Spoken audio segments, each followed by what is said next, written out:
ingredient in various programs, and we can learn through it many aspects of the societies and cultures in which it is produced.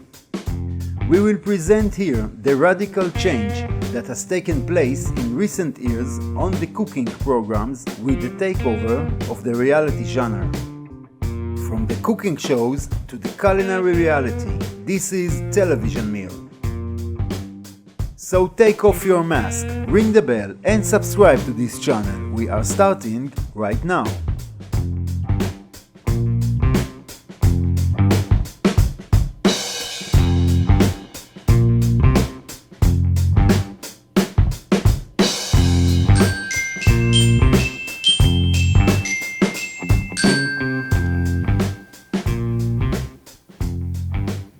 Food is an integral part of mass media today. It is celebrated on blogs, on spectacular Instagram pages with fancy dishes, and above all, it stars on television.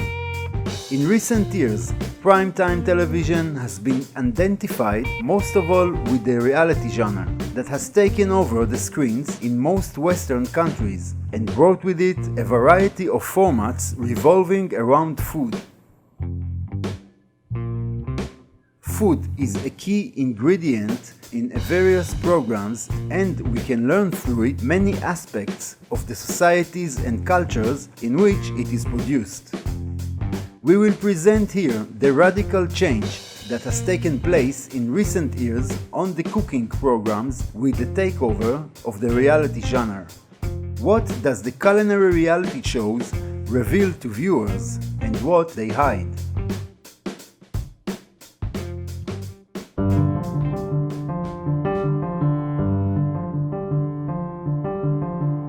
Before we talk about food and its preparation on TV, it is worth clarifying a few general things.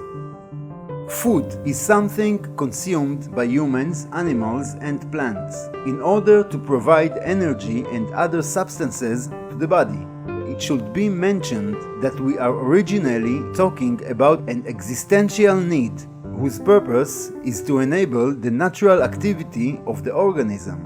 Throughout history, serving and preparing food has been a major cultural phenomenon. In today's mass communication culture, food has become a preferred social domain, an object of artistic representation, and a central axis of discussion and critique. Around food, there is a symbolic communication in broad areas of human experience, personal and collective identity, ideological agendas defining taste and lifestyle. Nonetheless, food serves as a central means of identity formation and the design of memory for groups that differentiate between them of the basis of racial, ideological, religious, and national background. The discussion of food culture brings us to the days of ancient men. Without going into this distant history, it can be said that already in ancient times, the manner of preparation of food, the ceremonies in its serving, and its form of eating all constituted much more than a response to a biological need. Even then, it was an attempt to turn the natural thing into a planned, meticulous, and well-designed event. In other words, communicative.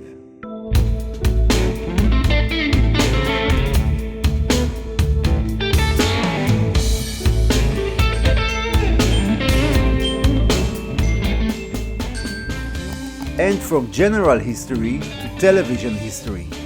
Food has been on television since its inception in the 1950s and the 1960s, and appeared in various fictional genres, from comedies to dramas, to represent romantic meals, describe a happy relationship, trials that have run aground, and so on.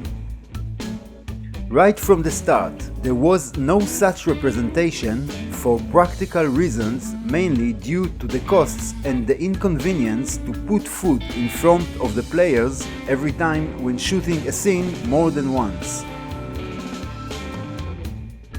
Therefore, even today, most of the time food appears on the screen, is just a kind of accessory, something that is in the frame, while people do other things, like talking about love problems or dark plots. I mean, the food is there, but not really. For example, the character speaks while the food is being served, but the food itself is hidden from the eye. If we focus on programs that deal with the food preparation process, in other words, cooking shows, are also an integral part of commercial television since its inception. The simmer flame keeps the water boiling gently while the cheese is melting, so that Sally can go on to other tasks. This old genre evolved from radio to television in Britain and the United States, and for years it had a fairly clear and stable shape.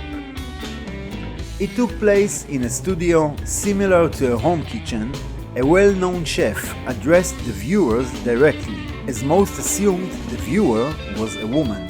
The chef presented a preparation of a particular dish which should help the housewife cater to her family and friends. This genre was especially suitable for television because it can be easily incorporated into TV commercials and marketing content for public television as well.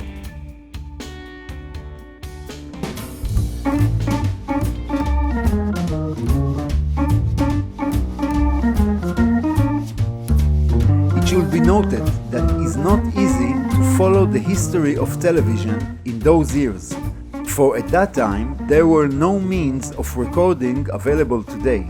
Therefore, many of the materials were not documented and preserved. But beyond that, such programs belong to the daily television routine, daytime TV, which is to this day relatively modest and minimalist, one that is designed for immediate consumption and then forgotten. Therefore, even when there were means of recording, the programs were usually not saved. And yet, you can find saved programs, including a popular show that aired in the 1950s and named It's Fun to Eat with Helena.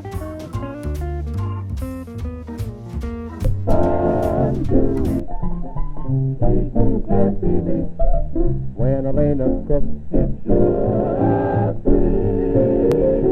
When Elena cooks, it's fun to eat. The show featured Chef Helena, her son Bill, and the show's sponsor, manufacturer of cooking utensils.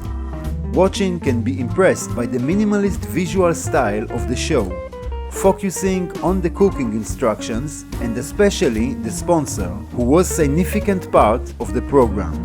Thus, he expressed the commercial face of the American television.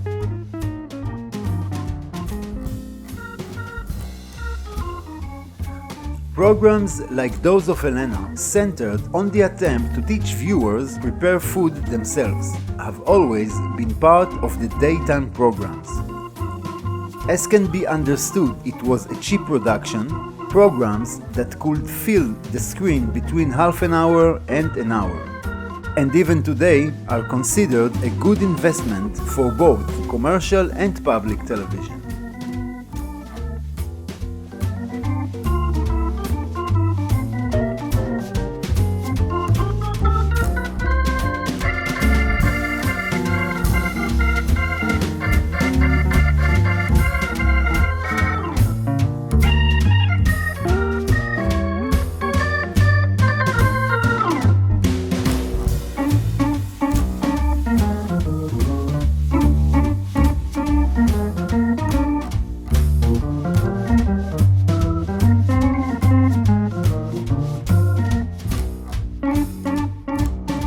So do not forget to subscribe this channel and comment to this special one.